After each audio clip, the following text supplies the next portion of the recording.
मैं तो अभी बैठे बैठे ये सोच रही थी कि मई का महीना कितना पावरफुल है। आप अगर मई के महीने में जन्मे हैं तो शनिदेव का जन्मदिन आपके साथ है। गंगा सप्तमी इस महीने के अंदर है। आपको मैं बता दूं कि बगलामुखी जयंती इस महीने के अंदर है। जानकी नवमी इस महीने के अंदर है। आपको मैं बता नहीं सकती हूँ कि वट सावित्री इस महीने के अंदर है। मतलब हे भगवान, ये जेठ का महीना हिंदी कैलेंडर के हिसाब से, यानी कि हिंदू पंचांग का दूसरा महीना, और इंग्लिश के हिसाब से ये पांचवा महीना बहुत ही ज्यादा शक्तिशाली और पावरफुल है। नमस्कार, सुस्वागतम, वेलकम, अभिनंदन। मैं हूं आपके साथ आपकी अपनी होस्ट दोस्त डॉक्टर वायरा की। आपका स्वागत अभिनंदन करती हूँ आपके, मेरे और माता रानी के इस खूबसूरत से यूट्यूब चैनल पर। कैसा है मेरा ये संसार? आप दिन दुगनी रात चौगनी तरक्की करें, माता रानी की असीम कृपा पर बनी रहे, जीवन में कभी किसी चीज की कोई कमी ना हो। Just believe in Karma.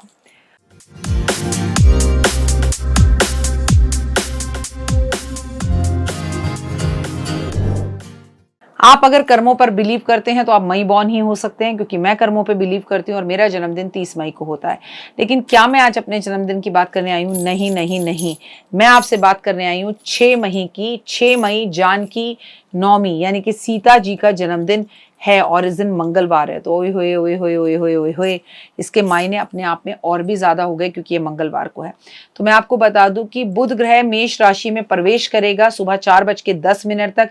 ये भी आज ही के दिन होगा। और 6 मई को ये जो राशि परिवर्तन हो रहा है, ये मीन राशि वालों के लिए बहुत बड़ी सकून का दिन होगा, क्योंकि चतुर्ग्रही योग जो बना हुआ है उसमें से 5 ग्रही योग में से सूर्य पहले ही निकल गए थे, और सूर्य के बाद अब मई 6 को बुध ग्रह भी सुबह 4:10 पर निकल जाएगा।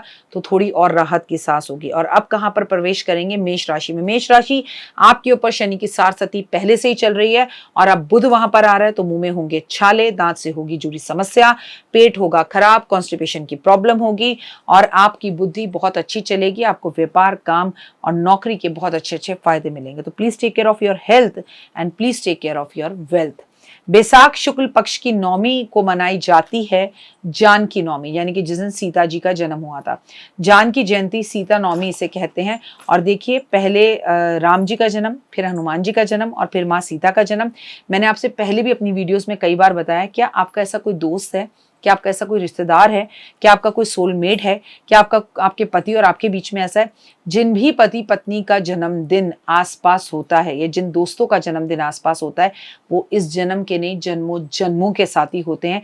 ये बात आप हमेशा मेरी याद रखना और आजमा के देख लेना। उनसे आपकी बार बार टूटेगी और फिर बार बार उनसे ही बनेगी। जैसे कि सीता जी को भी राम से अलग होना पड़ा, और फिर मुलाकात हुई, फिर अलग होना पड़ा, फिर मुलाकात हुई। तो ये तो जिंदगी का कुछ पैनल ही है। बैसाख मास की शुक्ल पक्ष को शुक्ल पक्ष की नवमी को माँ सीता का, जानकी का जन्मदिन है। जानकी नवमी का इसे दिन कहा जाता है। इस दिन जानकी नवमी का व्रत रखा जाता है। अगर आप व्रत रखें ना रखें, लेकिन इस दिन माँ सीता की पूजा जरूर करें, और सीता जी के जन्मदिन की हार्दिक शुभकामनाएं आप राम जी को जरूर दें। सुबह जल्दी उठें, जल्दी उठकर स्नान करें, संकल्प करें कि आज आप व्रत रखेंगे। अगर आप व्रत रख सकें तो उससे बेहतर कुछ भी नहीं है। सीता जी और राम जी की मूर्ति को सुबह सुबह स्नान कराइए और जल अर्पण करिए उनके सामने, और उसके बाद आप भगवान को इस दिन की बहुत बहुत शुभकामनाएं दें। अपने मन की जो इच्छा है वो सीता जी से जरूर कहें। अगर आप व्रत नहीं रख सकते मत रखिए, लेकिन आप दान जरूर करें, भूखों का पेट जरूर भरें। आपको माता के, सीता के जन्मदिन की हार्दिक शुभकामनाएं होनी चाहिए, खुशी होनी चाहिए, और उसे आप प्रकट करें। किसी मंदिर को सजवा दें, किसी मंदिर में दीपक लगवा दें, किसी में फूल लगवा दें, कोई भंडारा कर लें, पूजा कर लें, कोई माँ के जन्म उत्सव पर हवन कर लें। व्रत के नियमों का पालन करना है तो माता सीता को श्रृंगार चुन्नी अर्पण करें। हाथ में अक्षत और पुष्प लेकर ये संकल्प करें कि मैं आपका व्रत रखने जा रही हूँ, माता जानकी मुझे शक्ति देना। और शाम के टाइम पर सूर्य अस्त से पहले एक टाइम का भोजन बिना लहसुन प्याज के कर लें और अपने व्रत को संपूर्ण करें। इस दिन आपको तिल का हवन जरूर करना चाहिए, और वो भी सफेद और काले तिल मिलाकर। कहते हैं इस दिन खेत में हल जरूर चलाना चाहिए। कहते हैं इस दिन छोटा सा हल मिट्टी का बनाकर या फिर आपको चांदी का बनाकर सीता जी को अर्पण करना चाहिए। माता को आज हल चढ़ाने से आपकी हर मनोकामना पूर्ण होती है, और जो आज के दिन खेतों में जाते हैं उन्हें निश्चित रूप से कुछ मिलता है। आज के दिन धरती की पूजा भी जरूर करनी चाहिए, और धरती पर आपको दूध और जल और अक्षत पुष्प अर्पण, रोली मोली अर्पण करनी चाहिए। राजा जनक ने कहा, ऐसा कहा है, स्वयं खेतों में हल चला रहे थे राजा जनक, और उसी समय वहां पर जो है उन्हें जानकी मां मिली। हुआ कैसा कि एक बार जो है राजा जनक के आसपास के गांव में कई कोसों तक बहुत ज्यादा सूखा पड़ गया और वहां पर बारिश नहीं हुई। लोग गांव छोड़ छोड़ कर जाने लगे, परेशानी बहुत ज्यादा हो गई। तो एक ब्राह्मणों के पैनल ने, बहुत सारे पंडितों ने उनसे कहा, राजा जनक से कहा कि आप स्वयं जाकर अगर खेतों में हल जोतते हैं तो हमारे यहाँ वर्षा होगी और लोगों की कष्ट तकलीफ हो जाएंगी। राजा जनक ने खुद जाकर हल बोया। जब उन्होंने देखा तो उन्हें एक कलश मिला, जिस कलश के अंदर उन्हें धरती से माता सीता की प्राप्ति हुई।